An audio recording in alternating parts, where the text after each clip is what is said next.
Hello दोस्तों, कैसे हो आप लोग। आज के इस वीडियो में मैं एक पावर सप्लाई के ऊपर डिस्कस करने वाला हूं। इस पावर सप्लाई के ऊपर मैंने काफ़ी दिनों से काम किया है और ये एक फाइनल डायग्राम है, यानी कि फाइनल पीसीबी है। इसको चाहो तो आप लोग बना सकते हो, लिंक डिस्क्रिप्शन में दिया गया है और ये अमेजन पे भी मिल जाता है, लेकिन उसके अंदर कुछ प्रॉब्लम्स हैं। उसके ऊपर भी मैंने वीडियो बनाया हुआ है, लिंक डिस्क्रिप्शन में है, जाके आप लोग देख सकते हैं। इस पावर सप्लाई के अंदर दो मेजर मॉडिफिकेशन किए गए हैं, जैसे कि 7824 वोल्टेज रेगुलेटर हमने यहाँ पे लगाया हुआ है। इससे हमारा ओपैम्प प्रोटेक्ट हो जाता है। और सेकंड मॉडिफिकेशन है, यहाँ पे हमने एक जंपर लगाया हुआ है जो कि पॉजिटिव सेंस का जंपर है। जैसे कि हमारा आउटपुट वोल्टेज जब हम लोग जितना सेट करते हैं तो आउटपुट वोल्टेज हमारा उतना ही रहता है। तो ये जब जंपर आप लगा दोगे तो ये ऑन बोर्ड यहाँ पे फीडबैक जाएगा, लेकिन जब आप जंपर निकाल देते हो और जैसा कि सर्किट डायग्राम आप लोग देख रहे हो उसके बेसिस पे वायरिंग करते हो, तो उस कंडीशन में डायरेक्टली ये वोल्टेज का जो फीडबैक है वो डायरेक्ट लोड से ही लेता है। यानी कि वोल्टेज का जो स्टेबिलिटी है वो काफ़ी अच्छा मिलता है और वायर के अक्रॉस जो वोल्टेज ड्रॉप हुआ है उसको ईजिली कंपनसेट कर लेता है। तो रेसिस्टर मेजरमेंट में ये काफ़ी हेल्पफुल होता है। यहाँ पे एक शंट का हमने यूज़ किया हुआ है, दो का जगह खाली है।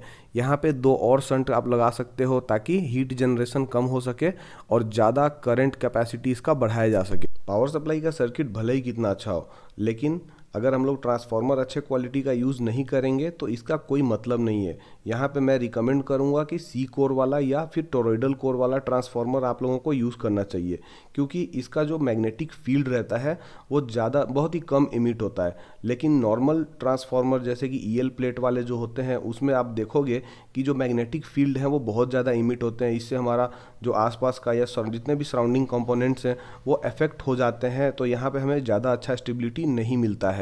यहाँ पे आप देख सकते हो कि दो पोटेंशियोमीटर का हमने यूज़ किया हुआ है, एक वोल्टेज को कंट्रोल करने के लिए और एक करंट को कंट्रोल करने के लिए। इसमें कांस्टेंट वोल्टेज और कांस्टेंट करंट का फंक्शन है। चलिए इस पावर सप्लाई को अभी हम लोग टेस्ट कर लेते हैं। यहाँ पे आप देखिए कि एक येलो कलर का एलईडी बल्ब कनेक्ट है जो कि कांस्टेंट करंट को इंडिकेट करता है। यानी कि आउटपुट को जब आप लोग ओवरलोड कर देते हो तो उस कंडीशन में ये ग्लो करता है और आउटपुट वोल्टेज क्लैंप हो जाता है, यानी कि जीरो हो जाता है।